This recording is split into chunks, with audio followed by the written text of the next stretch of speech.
નમસ્કાર, ન્યૂઝરૂમ લાઈવમાં આપનું સ્વાગત છે। સમાચારો સાથે હું છું આપની સાથે વિકાસ મકવાણા। બુલેટિનની શરૂઆત કરીએ। ગુજરાતભરમાં વરસાદી માહોલ જામેલો છે। એક સાયક્લોનિક સિસ્ટમ એક્ટિવ થઈ છે, તેની અસર ગુજરાત પર જોવા મળી રહી છે। જો કે આ વરસાદને કારણે ઠેર ઠેર તારાજી પણ સર્જાઈ છે। વરસાદ બાદ ધોળકામાં ઇંગોલી ગામમાં તારાજી સર્જાઈ છે, જેનો ચિતાર મેળવવા માટે ગુજરાત ફર્સ્ટની ટીમ આ ગામમાં પહોંચી। ઇંગોલા ગામમાં 50થી વધુ ઘરો એવા છે જ્યાં અહીંયા સાબરમતી નદીના પાણી ઘૂસી ગયા છે। ઇંગોલી ગામથી માત્ર 5 ફૂટ દૂર આવેલી છે સાબરમતી નદી। ચારે બાજુ જળ સામ્રાજ્ય, જાણે કે જળ કર્ફ્યુ લાગ્યો હોય તેવી સ્થિતિ છે। ઇંગોલી ગામની ચારે બાજુ નદીના પાણી ફરી વળ્યા।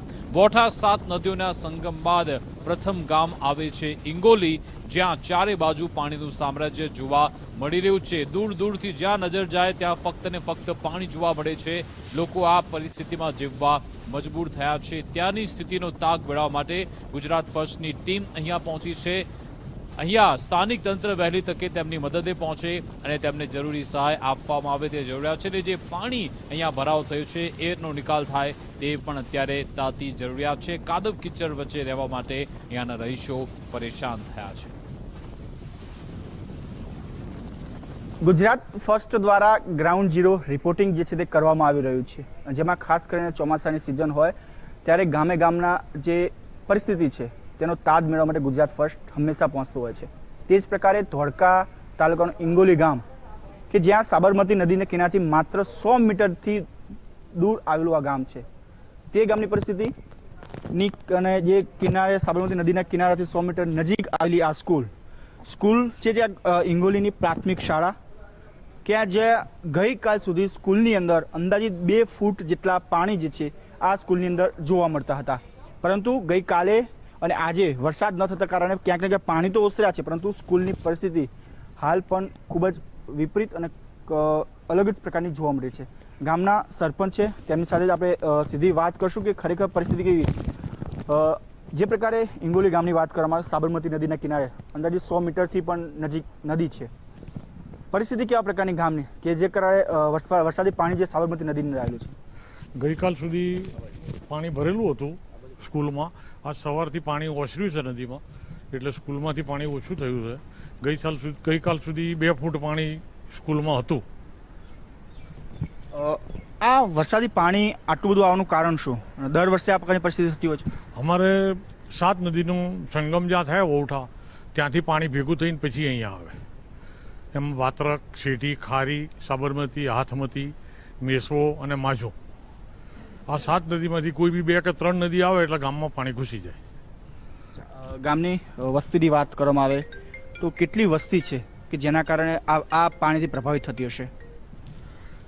ગામમાં વસ્તી આમ તો 3000ની છે, પણ નીચાણવાળો જેટલો વિસ્તાર છે, અત્યારે આપણે ઊભા છીએ નીચાણવાળો વિસ્તાર છે, એમાં પાણી જલ્દી ઘૂસી જાય। ઉપર હોય ત્યાં પાણી ઓછું આવે અને બિલકુલ નદીના કિનારે આવેલું ગામ છે।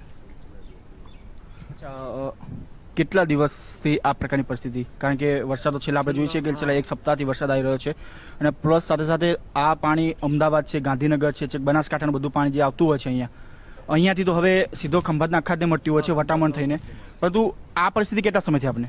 આ પરિસ્થિતિ અત્યારે હાલ 4 દિવસથી ખરી, પણ સ્કૂલમાં 2 દિવસથી પાણી આવ્યું। સ્કૂલની બહાર તક સુધી હતું પાણી। તો બિલકુલ જે પ્રકારે ઇંગોલી ગામની પરિસ્થિતિ છે, છેલ્લા 4 દિવસથી ગામની અંદર પાણી હતા, પરંતુ જે 2 દિવસથી વરસાદે રાહત અને વરસાદ જે વિરામ લીધો છે ત્યારે ગામની અંદર ચોક્કસથી પાણી તો ઓસર્યા છે, પરંતુ જે જગતનો તાત આપણે ખેડૂતોને કહીએ છીએ, તેમના ખેતરની અંદર હજુ પણ 5 ફૂટ જેટલા પાણી જે છે જોવા મળી રહ્યા છે। તેના કારણે હવે ખેડૂત પણ ચિંતિત જોવા મળે છે, કારણ કે ચોમાસું પાક અને જો જે પ્રકારની વાત કરીએ ચોમાસું સાથે સાથે શિયાળુ પાકને પણ હવે નહીં થઈ શકે તેની ભીતિ પણ હવે સેવાઈ રહી છે। કેમેરામેન અંકિત દવે સાથે રાહુલ ત્રિવેદી, ગુજરાત ફર્સ્ટ, ધોળકા। આ તરફ ધોળકામાં અલગ અલગ વિસ્તારોમાં પરિસ્થિતિ ખૂબ જ વિકટ છે। અમદાવાદમાં ગ્રામ્ય વિસ્તારમાં પૂર જેવી પરિસ્થિતિ જોવા મળી રહી છે। સાબરમતી નદીના પાણીથી જળબંબાકારની સ્થિતિ છે। ધોળકાના પિસાવાડામાં નદીના પાણી ઘૂસ્યા, નીચાવાળા વિસ્તારોમાં ઘૂંટણસમાં પાણી ભરાયેલા છે। ગામમાંથી અંદાજિત 300 લોકોનું સ્થળાંતર કરાયું, અંદાજિત 90 ઘરના લોકોનું સ્થળાંતર કરાયું। સ્થળાંતરિત લોકોને પ્રાથમિક શાળામાં આશરો અપાયો છે। ડાંગરના પાકને મોટા પાયે નુકસાનની ભીતિ પણ સેવાયેલી છે।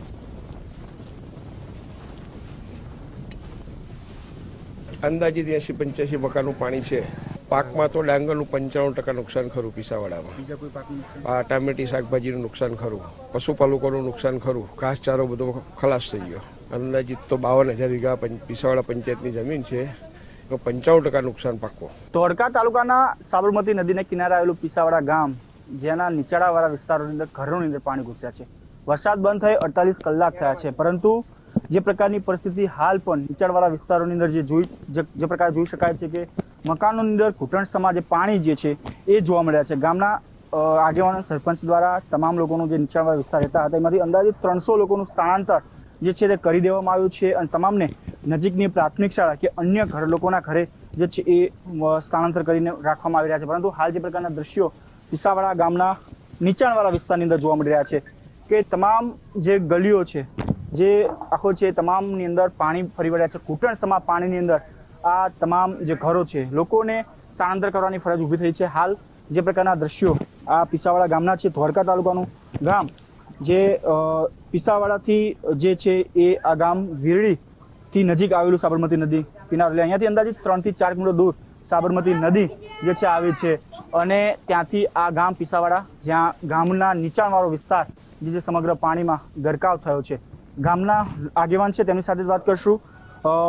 સૌથી પહેલાં તો આપનું નામ જણાવો અને આ પીસાવાડાનો વિસ્તાર નીચાણવાળો વિસ્તાર છે, કેટલા સમયથી આ પાણી ભરાયેલું છે? સતત મારું નામ ભરવાડ કડવાભાઈ ધોળાભાઈ ભરવાડ. હું પીસાવાડાનો રહેવાસી છું. છેલ્લા 2 દિવસથી સાબરમતી નદીમાં પૂર હોવાથી અહીંયા ઘરમાં પાણી ઘૂસી ગયેલ છે. લોકોને ખાવા માટે કોઈ વ્યવસ્થા નથી. પંચાયત તરફથી તથા ગુરુ મહારાજના આશ્રમ તરફથી અમે જમવાની વ્યવસ્થા કરેલી હતી. તમામ લોકોને અમે જમાડ્યા છે. અત્યારે ઘરની અંદર કેળ સમાણા પાણી ભરાઈ ગયેલ છે. ઘરમાં કોઈની પાસે ખાવા માટે વખરી નથી. ઢોરને ખવડાવવા માટે ઘાસચારો પણ નથી રહેલો. તો આ સાબરમતી નદીના પાણીના હિસાબથી અમારો નીચાણવાળો વિસ્તાર, પરા વિસ્તાર જે આવેલો છે, એની અંદર હજુ સુધી પાણી ઓસર્યા નથી. અચ્છા, જે પ્રકારે પરિસ્થિતિ જોઈ શકાય કે કમર સુધીના પાણી, ક્યાંક ક્યાંક ટીચર સુધીના પાણી હજુ પણ નીચાણવાળા વિસ્તારની અંદર, કેટલા મકાનની અંદર પાણી ભરાયેલા છે? આશરે પરા વિસ્તારની અંદર આ બાજુના વિસ્તારમાં 50 ઘર છે. આગળના રોડની પેલી સાઈડના મકાનો છે, એની અંદર 20 ઘર છે. આશરે 50 ઘરની અંદર પાણી ભરાયેલા છે. કેટલા લોકોનું સ્થળાંતર કરવામાં અમે 400 લોકોને આજે જમાડ્યા છે આજની તારીખમાં.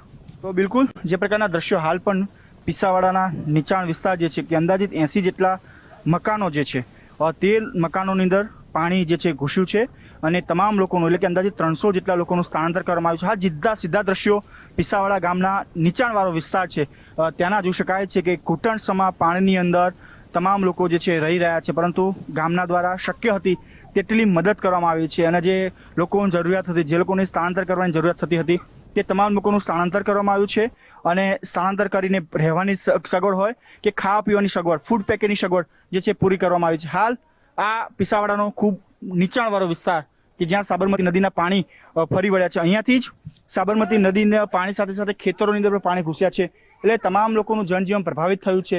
પીસાવાડાના નીચાણવાળા વિસ્તારમાંથી 80 જેટલા મકાનોના જે લોકો છે, રહીશો, તેમને સ્થળાંતર કરવાની ફરજ ઊભી થઈ છે. 300 જેટલા લોકોને નજીકના મંદિર હોય કે પ્રાથમિક શાળાની અંદર રહેવા માટે રાખવામાં આવે છે. સાથે ત્યાં જ તેમના લોકોની ભોજન વ્યવસ્થા પણ ગ્રામજનો દ્વારા કરવામાં આવી છે. કેમેરામેન અંકિત દવે સાથે રાહુલ ત્રિવેદી, ગુજરાત ફર્સ્ટ, ધોળકા.